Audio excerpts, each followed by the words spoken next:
নমস্কার বন্ধুরা, অষ্টমী কিচেনে সবাইকে সুস্বাগতম। আবার একটা নতুন রেসিপি নিয়ে চলে এলাম। খুব সুন্দর তিনটে রেসিপি করলাম আজকে। যেটা চাটনিটা আমি প্রথমেই করেছি আসলে, এটা পেঁপের চাটনি। সে আবার পেঁপে, তো একদম ছোট একটা পেঁপে, মাছের মতো করে, যেমন মাছের আলুগুলো আমরা কাটি, চাঁদের মতো করে ওভাবে কেটে নিলাম। নিয়ে হালকা জলে একটু বয়েল করে নিলাম, একটু হালকা নুন দিয়ে। এবার যখন ওটা বয়েল হয়ে আসলো, তো 2 আঁটি কাঁচা তেঁতুল নিয়েছিলাম, ওটাকে ছোটো ছোটো পিস করে ওটাকে একটু বাকি ওই পেঁপের যে ঝোলটা ছিল ওর মধ্যে বয়েল করে নিলাম। এবার খোসাগুলো ছাড়িয়ে তেঁতুলের পাল্পটা নিয়ে নিয়েছি। আর একটা কড়াতে লাস্টে ফোড়ন দিলাম, 5 ফোড়ন, শুকনো লঙ্কা, তেজপাতা, পেঁপে, তেঁতুলের কাজ সব দিয়ে দিলাম, চিনি দিলাম, হালকা নুন দিলাম। দেখে মনে হচ্ছে একদমই যেন আমের টক যেমন হয় খেতে এরকমই লাগছে। লাস্টে একটু আম আদা ঘষে দিলাম। আর লঙ্কাটা তো ঝাল খুব বেশি হয় না, এটা একটু মিষ্টি মিষ্টি লাগবে, তাও আমি একটু শুকনো লঙ্কা দিয়েছি।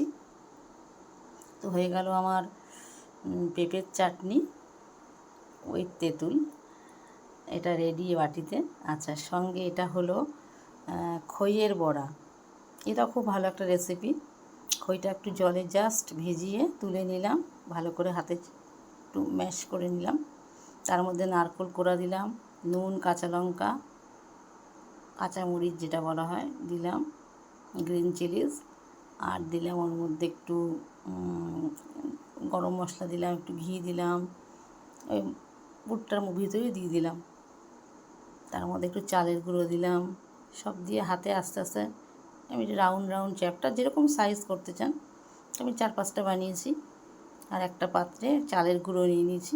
এবার চালের গুঁড়ো শুকনো অবস্থাতে ডুবিয়ে ডুবিয়ে সারা গায়ে লাগিয়ে আর হালকা হালকা তেলে ভাজলাম একটু লাল লাল করে।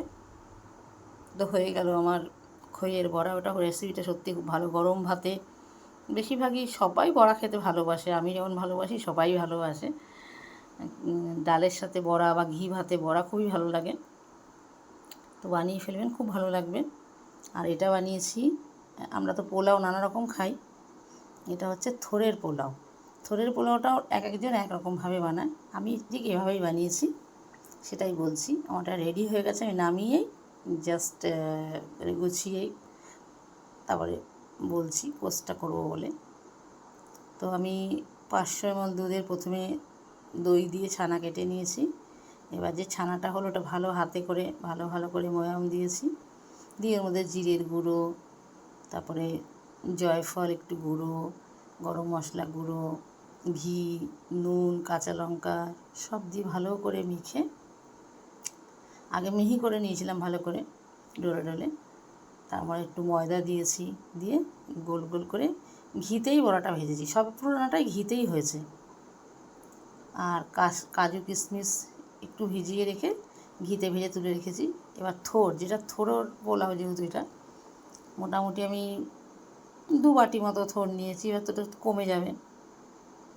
তো থোড়টাকে একদম মিহি করে কেটে সুতোগুলো হাত থেকে ফেলে ফেলে, যে কাটলে পরে সুতো মতো হয়, ওটা যেন না থাকে, মুখে পড়লে ভালো লাগবে না। এবার ওটাকে আমি একদম নুন দিয়ে হাত দিয়ে কচলে নিয়েছি। তারপর একটু ওই যে জলটা বেরিয়েছে তাতেই আমার একটু বয়েল করা হয়ে গেছে। এবার ওই জলটা পুরো ছেঁকে হাতে চেপে এবার কড়াতে ঘি দিয়ে নুন, এটা তো হলুদ ছাড়া একদমই রান্না, নুন দিয়েছি আর একটু মিষ্টি দিয়েছি, একটু নারকেল কোড়া দিয়েছি, দিয়ে ভালো করে একদম ড্রাই করে ভেজে নিয়ে এটা তুলে রেখে দিয়েছি।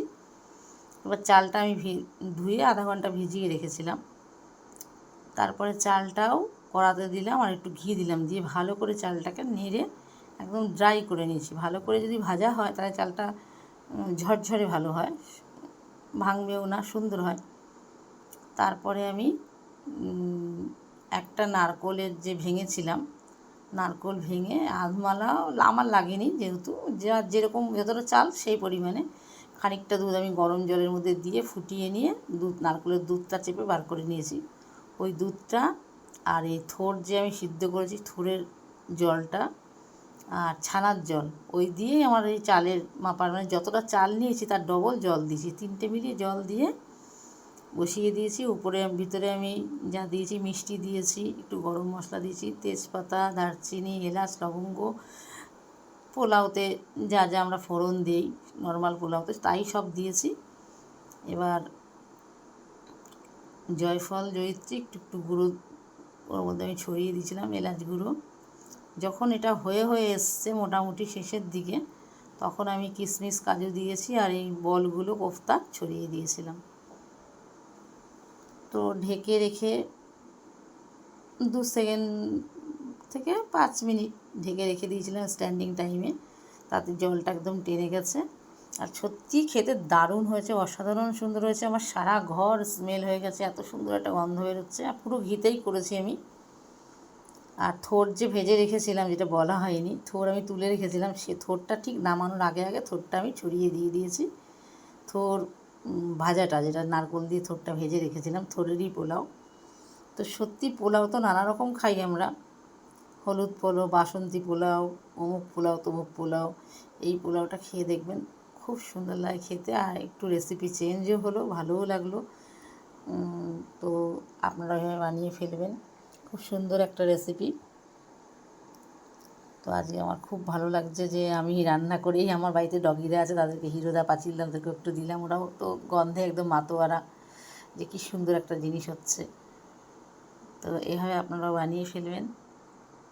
একটা নতুন আইটেম কিছু দেখলেই আমার বানাতে ইচ্ছে করে, তখন মনে হয় আপলোড করি। তো সঙ্গে থাকার জন্য ধন্যবাদ। আবার দেখাবে নতুন একটা রেসিপি নিয়ে। সবসময় তো একই রকম খাওয়া হয়, একটু চেঞ্জ হলে সবারই ভালো লাগে। Thanks for watching. ভালো থাকবেন, সুস্থ থাকবেন।